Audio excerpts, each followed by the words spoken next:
Oh, straight away, I'm going to tell you, you get plenty of Star Wars bang for your buck in this episode.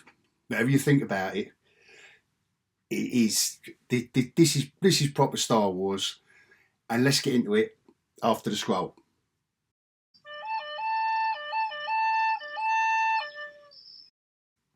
Bonjour. So, for starters, in this episode, we go back to Tatooine to see old Curly and her robots. And it's always, when she first turned up, I wasn't sure.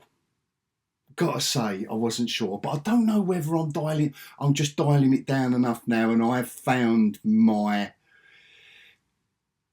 frequency for this show.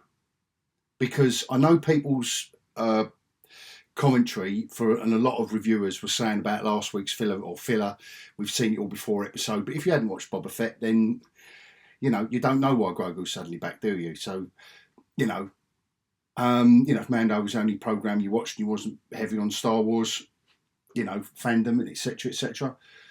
So anyway, rather than go through scene by scene which everyone does, all I will say is what I enjoyed about this show. And going back to Tatooine to get an R5 Astro Droid took me straight back to the first film and the Jawas in their Jawa truck from the first film. And I've got to say, yeah, and the Jawas in this episode with old Curly trying to do one over on Greedo's cousin, whoever that was, or Aunt Thrice removed. I did like that. So you got the bots, you got the robots, you got the aliens, and you've got Mando and Grogu turning up in a spaceship. We'll say, so when they leave Tatooine, you got all the fireworks, just so that you can see some nice effects on the canopy and Grogu going, yee, which is fine. I will say that there's a lot of Grogu in this episode. I'm just going to say they've got to be careful there. I'm just going to say that. Let's not go there just yet. The cinematography, so they get to Mandalore, and the cinematography stroke CGI of creating I don't know how much practical effects they used, and kind of like a bit of green screen and stuff, and a mixture of practical effects, CGI, the background with all the ominous dark grey clouds, and then the CGI of the city plaza, whatever it was down there, after it's been destroyed. That was all done really, really nice. Even the descent, through the clouds and all that. I did think it was, and the production design on it all. And I know they show the kind of paintings, like the concept artwork at the end of the show, which I really do enjoy. The artist in me enjoys that.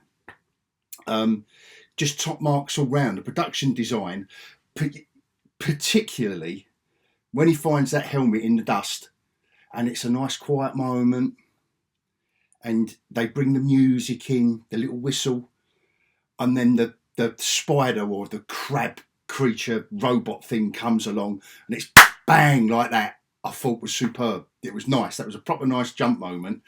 And he'd had to fight three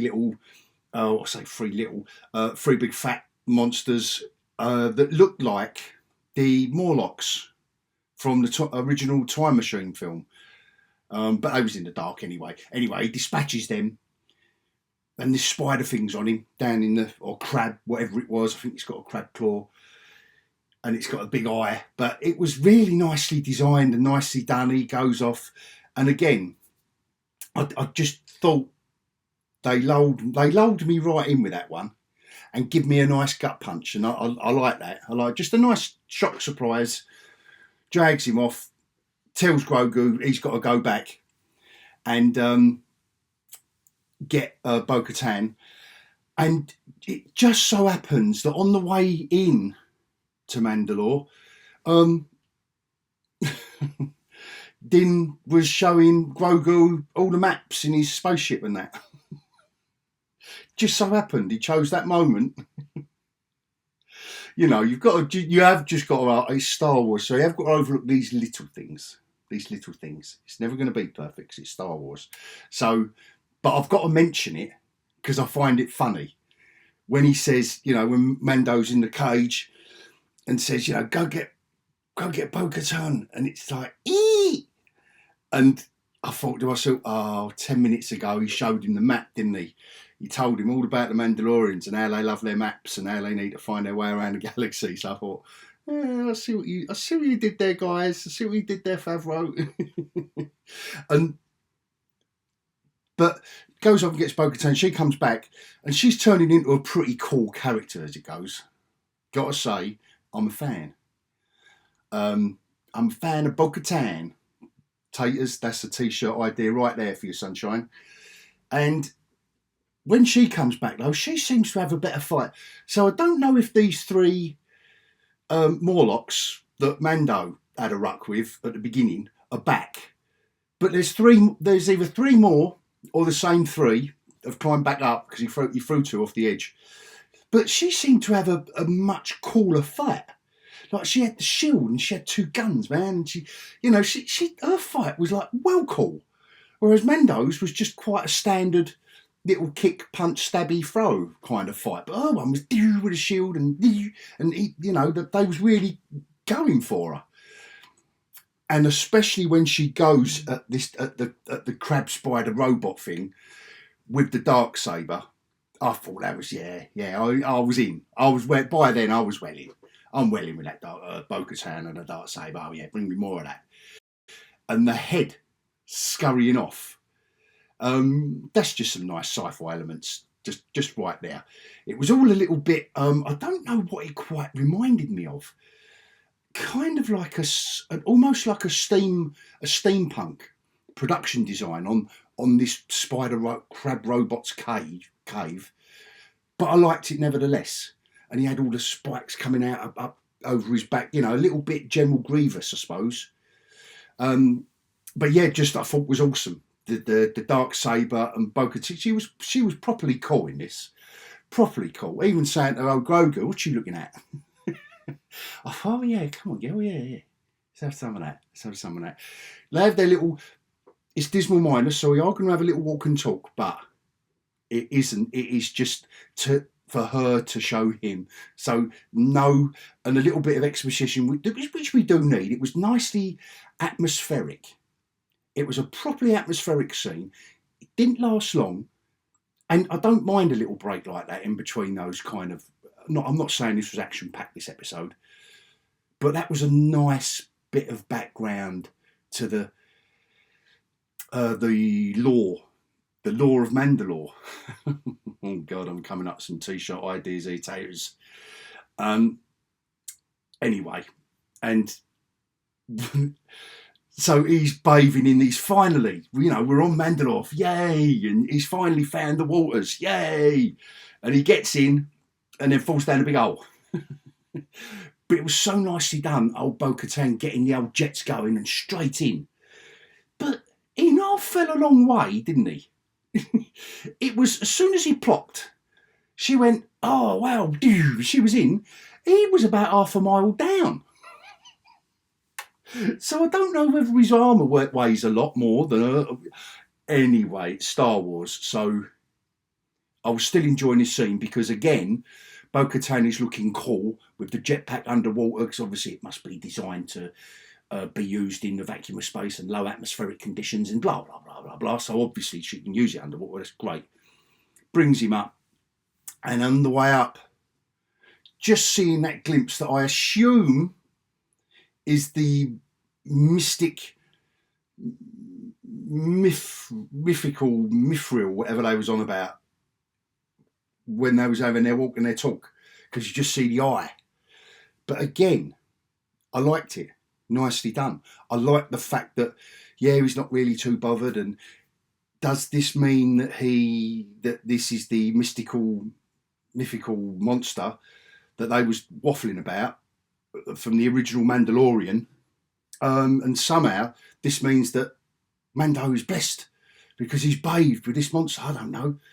Don't know whether they're going to go that far and that much in detail to it all. But to be fair to this episode, it was decent. And I really enjoyed it. And that's all I've kind of got. That's all I've kind of got for you this week. But it was generally, it was good. It was good. Just a solid second episode. Now he's been to Mandalore and now he's been bathed. I just will say, let's kind of, and they have got going with it, don't get me wrong, they have got going with it. But come on, guys, now let's amp it up even more. You couldn't have not amped it up from episode 1 to episode 2. But I thought it was a nicely paced episode. Now let's get going with something. Don't know how many episodes there is in the series, but let's get going now, guys, can we? Because it's jam-packed full of Star Wars, and it has got a decent pace, and all the acting's good. Just calm it on the Grogu. That is only my one concern. Yeah, but that's just me. Anyway, that's all I've got for this week on The Mandalorian.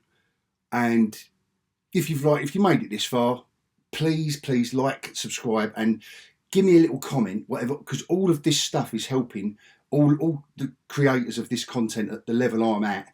You know, all us minnows down here, we really do need you guys to kind of get behind us, even to say yep or no, or see you next week, or great vid. Whatever it is, please, if you can, if you don't mind, or hit the like, or do something to help the algorithm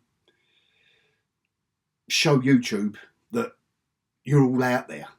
Because it looks like you're all out there, but it looks like all the creators I follow as well, we're all getting kind of like the same level of treatment from YouTube at the moment, and they're not doing us any favours. And I don't know whether that's because they concentrate on all the big boys now and all us lot at the bottom.